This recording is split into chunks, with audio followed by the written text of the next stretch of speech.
Should you or should you not start your own limited company to get your short film made? Now, I'll be straight with you. I do not have a definitive answer, as it will heavily depend on the circumstances of your project as well as your own individual situation. But having started a company myself to run the production of my most recent short film, The First Time I Never Met You, I will give you some of the pros and cons so that you're a bit more equipped to make that decision for yourself and for your upcoming short film. Now, I'll be looking at this from the perspective of an individual or maybe a small group of maybe 2 or 3 people that are bringing their own project to life, as opposed to cases where you might have been commissioned to make a short film, or you're creating a short based on a pre-existing IP, or any other cases that fall outside of the realm of what I've just described. Also, I'm based in the UK, so some of the details will be UK specific, but might still be worth looking into for the part of the world that you find yourself in. First, the pros. A limited company is a separate entity,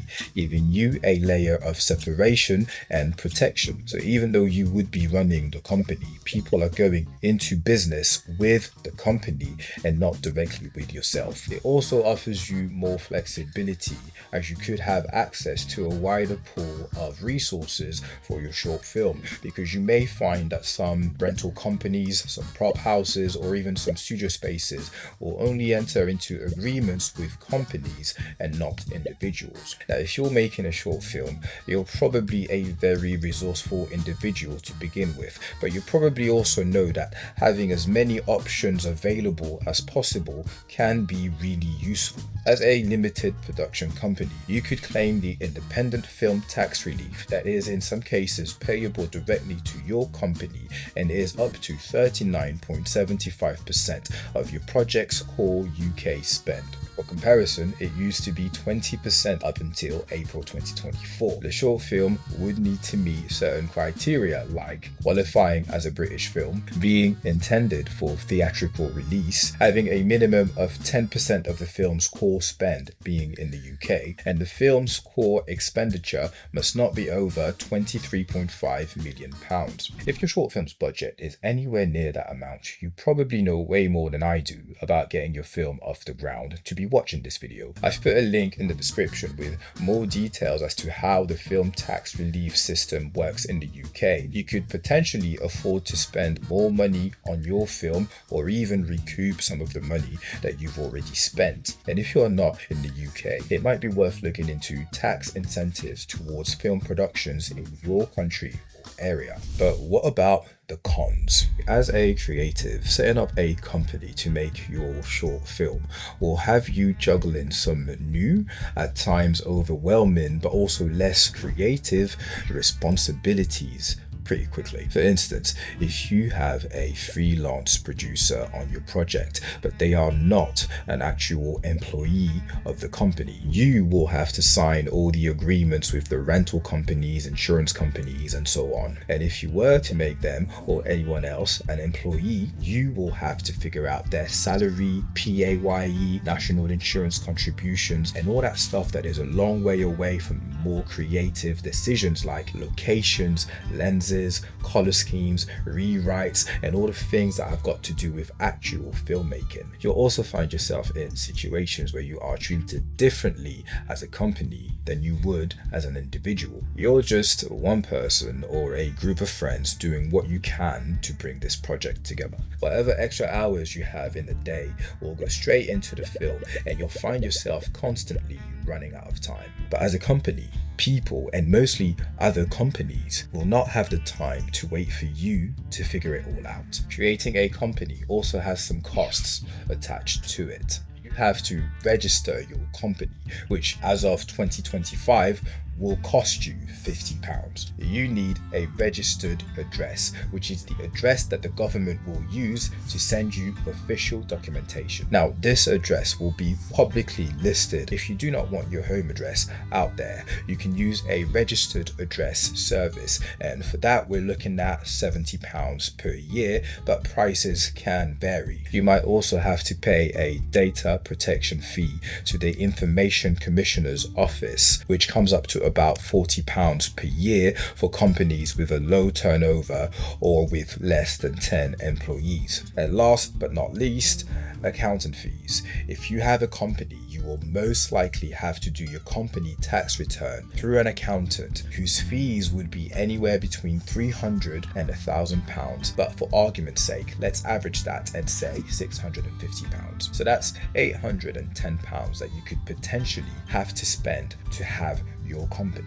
That's per year. Well, technically, you don't have to pay the £50 company registration fee every year, but you do have to fill in a confirmation form each year, which comes with a fee of £34, which would bring you to a yearly cost of £794. But let's say that you get through pre-production and production within your first year of business. You then get started on post-production in that same year, but post takes you into the following year of business.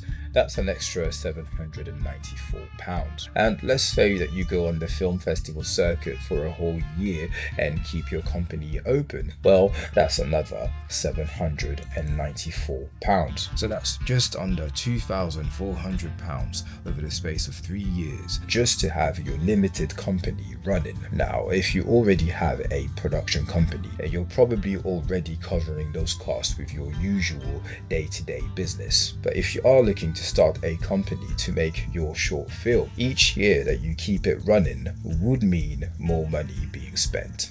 Now, in my opinion, I think that the cost of running the company should be weighed up against the short film's budget, the timeline of the project, and the potential tax relief that you could receive. Let me explain. If the short film's budget is big enough, let's say £7,500, and you're able to get the project fully completed within a year, at 39.75%, your short film's tax rebate would be around £2,980, which would cover the cost of your first year of business and leave you with an extra £2,171, which you could spend on festival submissions, any expenses related to attending film festivals like travel or accommodation, on promotion and marketing of your short film, or even on keeping your company open for another year. On the other hand, if your budget is smaller, let's say £3,500, and it takes your project 2 years to be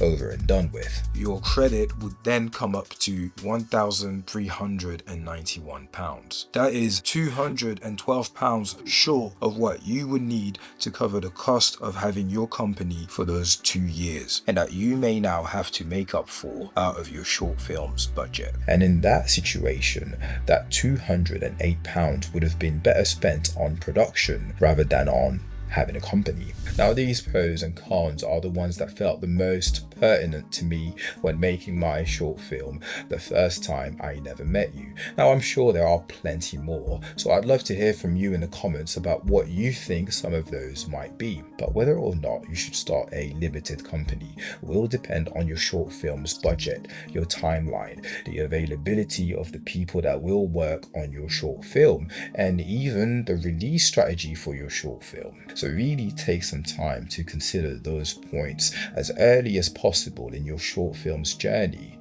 so that you can make the best decision for you and your project. Another decision that you should not make lightly is whether you would like your short film to do well at festivals or online. Now, I know we'd all like to have both, but watch this video next to find out how your short film's festival run could have an impact on your online release.